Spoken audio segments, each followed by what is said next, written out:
परी story time channel में आप सभी का बहुत बहुत स्वागत है। मंगलसूत्र। राधा की आंखों के सामने घना अंधेरा था। ठंडी नमी भरी दीवारों से टकराकर उसकी हल्की सी सांसों की आवाज भी गूंज रही थी। यह जगह आखिर है कहां? उसने धीरे धीरे अपने चारों ओर देखा। दीवारों पर जले हुए दीपक अपनी आखिरी लौ तक सुलग रहे थे और जमीन पर पुरानी जंजीरें बिखरी थीं, जैसे यहां कभी किसी को कैद किया गया हो। तभी तुम यहां कैसे पहुंची? आप राधा के कानों में एक अजनबी आवाज पड़ी। वह तुरंत चौकन्नी हो गई और अपने पीछे देखा। एक छाया हल्की रोशनी में उभर रही थी।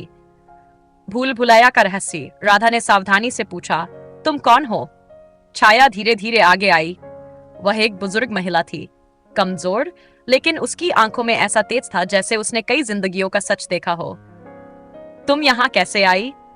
महिला ने फिर पूछा। राधा को एहसास हुआ कि यह कोई आम कैदी नहीं थी। मुझे सुमित्रा ने धोखे से इस जगह में गिरा दिया, लेकिन तुम कौन हो? महिला ने गहरी सांस ली। मैं वो हूं जो बरसों से इस जगह का सबसे बड़ा राज संभाले बैठी हूं। राधा के माथे पर शिकन उभर आई। कैसा राज? महिला ने राधा की आंखों में देखा और धीरे से कहा, तुम्हारी मां जिंदा है। राधा को लगा जैसे जमीन उसके पैरों के नीचे से खिसक गई हो। क्या यह कैसे संभव है? महिला की आंखों में आंसू छलक आए। तुम्हारी मां की मौत का जो सच तुम्हें बताया गया था वह सिर्फ एक झूठ था। असल में उसे मरा नहीं, बल्कि कैद किया गया। राधा का दिल जोरों से धड़कने लगा। लेकिन कौन और क्यों? महिला ने गहरी सांस ली और बोली, सुमित्रा ने उसे इस भूल भुलैया में छुपा दिया था ताकि कोई उसे खोज न सके। और मैं ही तुम्हारी मां की सबसे भरोसेमंद सेविका थी, जिसने बरसों से इस रहस्य को अपने सीने में दबाकर रखा। राधा की आंखों में आंसू आ गए। अगर मां जिंदा है तो मुझे उसे ढूंढना होगा। महिला ने राधा का हाथ थामते हुए कहा, लेकिन यह आसान नहीं होगा बेटी। यह भूल भुलैया सिर्फ एक कैदखाना नहीं, बल्कि एक और जाल है। और जो भी यहां सच की तलाश में आया वह वापस नहीं गया। राधा ने अपनी मुट्ठी भींच ली। मैं इस जाल से बाहर निकलूंगी और अपनी मां को वापस लाऊंगी। राधा का मन उथल पुथल में था। अगर मां जिंदा है तो मुझे किसी भी हालत में उसे बचाना होगा। लेकिन जैसे ही वह आगे बढ़ी, अचानक तेज हवा का झोंका उठा और दीवारों में लगे मशाले बुझने लगी। पूरे गलियारे में अंधेरा छा गया। तभी गुर्रथाश एक खौफनाक आवाज गूंजी। राधा ने तुरंत तलवार निकाल ली। कौन है वहां? उसकी आंखें अंधेरे में किसी परछाई को खोजने लगीं, लेकिन चारों ओर सिर्फ सन्नाटा था। भूल भुलैया का रक्षक। अचानक एक कोने से लाल चमकती आंखें प्रकट हुई। राधा ने ध्यान से देखा। वह एक विशालकाय काला श्वान था, जिसकी आंखों में खून की प्यास थी। महिला ने घबराकर फुसफुसाया, यह इस भूल भुलैया का रक्षक है। जो कोई भी यहां से भागने की कोशिश करता है, यह उसे जिंदा नहीं छोड़ता। राधा के हाथ और भी मजबूती से तलवार पर कस गए। अगर मुझे मां तक पहुंचना है तो इसे हराना ही होगा। काला श्वान गुर्राया और एक जोरदार छलांग लगाकर राधा पर झपटा। राधा ने झुककर खुद को बचाया, लेकिन श्वान की तेज पंजों ने उसकी बाहों पर गहरा घाव छोड़ दिया। राधा कराह उठी, लेकिन उसने दर्द को अनदेखा करते हुए एक पल भी बर्बाद नहीं किया। उसने अपनी तलवार सीधी श्वान की ओर घुमा दी। मौत का मुकाबला। श्वान बिजली की तेजी से पीछे हटा और फिर से वार करने के लिए तैयार हो गया। राधा ने सांस गहरी ली और अपनी तलवार को दोनों हाथों से पकड़ा। श्वान दोबारा कूदा, लेकिन इस बार राधा तैयार थी। अब तेरा खेल खत्म। राधा ने जोरदार वार किया और तलवार सीधे श्वान के सीने में धंस गई। एक भयानक चीख गिर पड़ा। मां तक पहुंचने का रास्ता। महिला ने हैरानी से कहा, तुमने इसे हरा दिया? राधा ने घायल हाथ से तलवार पकड़ते हुए कहा, अब कोई भी मुझे मां तक पहुंचने से नहीं रोक सकता। जैसे ही श्वान ने अंतिम सांस ली, अचानक दीवारों में कंपन होने लगा। महिला ने चौंक कर कहा, दरवाजा खुल रहा है। राधा ने देखा कि एक विशाल पत्थर की दीवार धीरे धीरे ऊपर उठने लगी थी और उसके पीछे एक और अंधेरा गलियारा था। राधा ने ठान लिया, अब वह मां तक पहुंचकर ही दम लेगी। राधा घायल थी, लेकिन उसकी आंखों में सिर्फ एक ही लक्ष्य था, मां तक पहुंचना। जैसे ही वह धीरे धीरे अंधेरे गलियारे में बढ़ी, उसे एहसास हुआ कि यह जगह किसी भी सामान्य भूल भुलैया से अलग थी। दीवारों पर अजीबोगरीब चित्र उकेरे गए थे। कुछ देवताओं की मूर्तियां, तो कुछ ऐसे प्रतीक जिनका अर्थ वह समझ नहीं पा रही थी। यह जगह, यह सिर्फ एक कैदखाना नहीं, कुछ और भी है।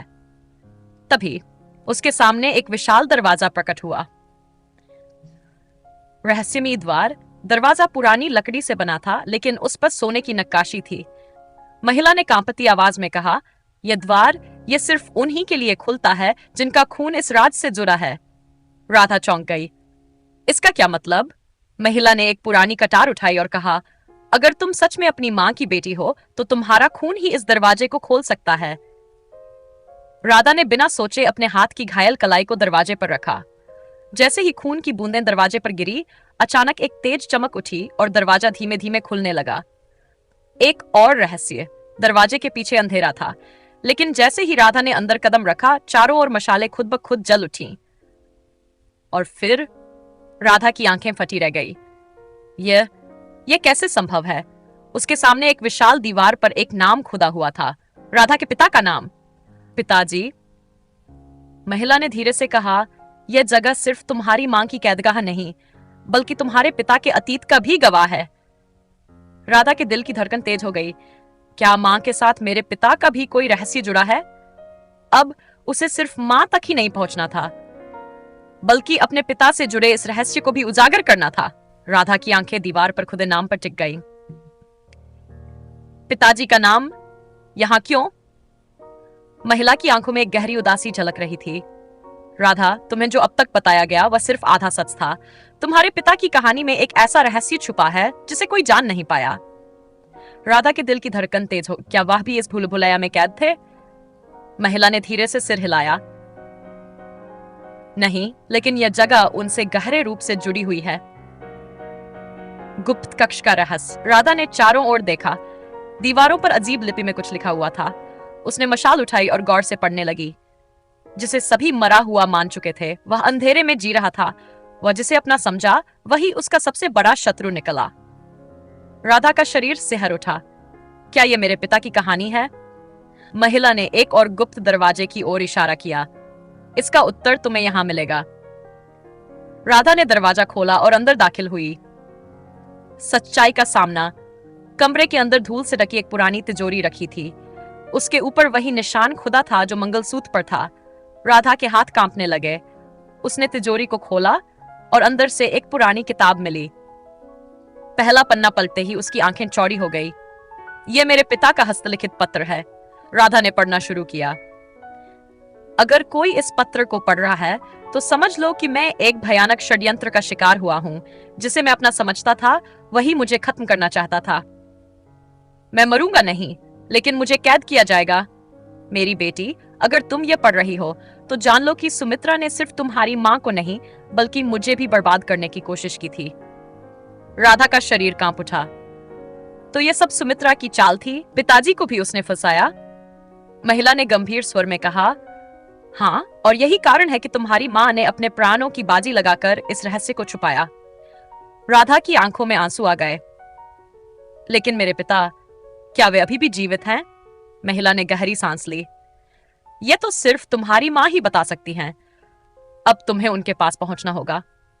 राधा ने अपनी मुट्ठी भींच ली। अब मैं किसी भी हालत में मां को बचा कर ही रहूंगी। राधा के मन में अब कोई संशय नहीं था। उसे अपनी मां तक पहुंचना ही था। उसने किताब को संभाला और आगे बढ़ी। गलियारा और संकरा होता जा रहा था और हर कदम के साथ हवा भारी महसूस हो रही थी। मां बस कुछ ही दूरी पर हैं।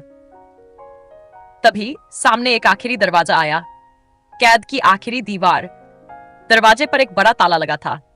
राधा ने इधर उधर देखा, लेकिन कोई चाबी नहीं मिली। महिला ने कहा, यह ताला सिर्फ शक्ति से टूट सकता है। राधा ने तलवार निकाली और पूरी ताकत से वार किया, लेकिन ताला टस से मस नहीं हुआ। नहीं, मुझे हार नहीं माननी। उसने फिर से वार किया और इस बार ताले में दरार आ गई। एक और वार और ताला टूटकर गिर पड़ा। मां से मुलाकात। दरवाजा खुलते ही राधा की आंखों में आंसू आ गए। सामने एक पत्थर की कोठरी में एक महिला बैठी थी, कमजोर, लेकिन आंखों में वही तेज जो राधा में था। मां। महिला ने धीरे से सिर उठाया। कुछ पलों के लिए वह कुछ समझ ही नहीं पाई, फिर उसकी आंखों में विश्वास लौटा। राधा, मेरी बच्ची। राधा दौड़कर उनकी गोद में समा गई। मां, मैंने आपको कितना ढूंढा। मां ने उसके बालों को सहलाया। मैं जानती थी कि एक दिन तुम जरूर आओगी। सच्चाई का खुलासा। राधा ने धीरे से कहा, माँ, मैंने पिताजी के बारे में भी जाना। माँ की आंखों में दर्द झलक पड़ा। बेटी, सुमित्रा ने सिर्फ मुझे नहीं, तुम्हारे पिता को भी फंसाया, लेकिन अब समय आ गया है कि सच्चाई सामने आए।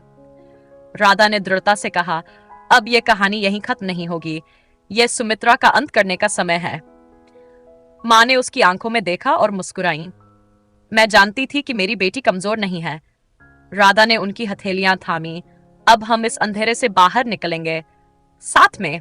राधा ने अपनी माँ का हाथ थामा और कहा, अब हमें यहां से निकलना होगा। माँ ने धीरे से सिर हिलाया, लेकिन उनकी आंखों में चिंता थी। राधा, यह जगह सिर्फ एक कैदखाना नहीं, बल्कि एक जाल है। यहां से बाहर निकलना आसान नहीं होगा। राधा ने पीछे मुड़कर देखा। गलियारा अंधेरा था, लेकिन एक अजीब सी सरसराहट महसूस हो रही थी, जैसे कोई उनके हर कदम को देख रहा हो। जादुई पत्थरों का रहस्य। जैसे ही वे आगे बढ़े, अचानक जमीन कांपने लगी। रुक जाओ, माँ ने तेज आवाज में कहा। राधा ने देखा कि आगे की जमीन पर अजीब से पत्थर बिखरे थे, कुछ सफेद, कुछ काले और कुछ लाल। ये साधारण पत्थर नहीं है, ये एक प्राचीन जाल है। माँ ने चेतावनी दी।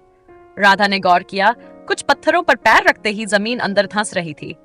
अगर हम गलत पत्थर पर कदम रखेंगे तो ये पूरी जगह हमें निगल जाएगी। बाहर निकलने का एकमात्र रास्ता। राधा ने दीवारों पर नजर दौड़ाई। वहां कुछ संकेत उकेरे हुए थे। शायद इन्हीं संकेतों में रास्ता छुपा है। उसने दीवार पर उकेरे गए चिन्हों को पढ़ने की कोशिश की।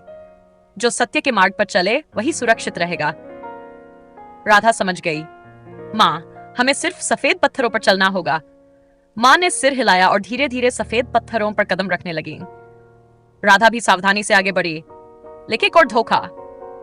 जैसे ही राधा ने अंतिम सफेद पत्थर पर कदम रखा, एक जोरदार धमाका हुआ और पूरा गलियारा हिल गया। यह क्या हो रहा है? मां घबराकर बोली, किसी ने इस जाल को बदल दिया है, अब कोई भी रंग सुरक्षित नहीं है। राधा ने देखा कि सभी पत्थर धीरे धीरे अपनी जगह से हिल रहे थे। हमें तेजी से भागना होगा। राधा ने अपनी मां का हाथ पकड़ा और जोर से छलांग लगाई। बचने की आखिरी कोशिश। अचानक पूरा गलियारा नीचे गिरने लगा। राधा ने अपनी मां को आगे धकेला और खुद भी कूद पड़ी। धूल और मलबे के बीच दोनों जमीन पर गिर पड़ी, लेकिन वे दरवाजे के बाहर थीं। राधा ने राहत की सांस ली। हम बच गए मां। मां ने उसकी ओर देखा और धीरे से मुस्कुराई। हाँ बेटी, लेकिन असली लड़ाई अभी बाकी है। अब उनके सामने थी सुमित्रा की दुनिया। आगे की कहानी के लिए चैनल को सब्सक्राइब करें। धन्यवाद।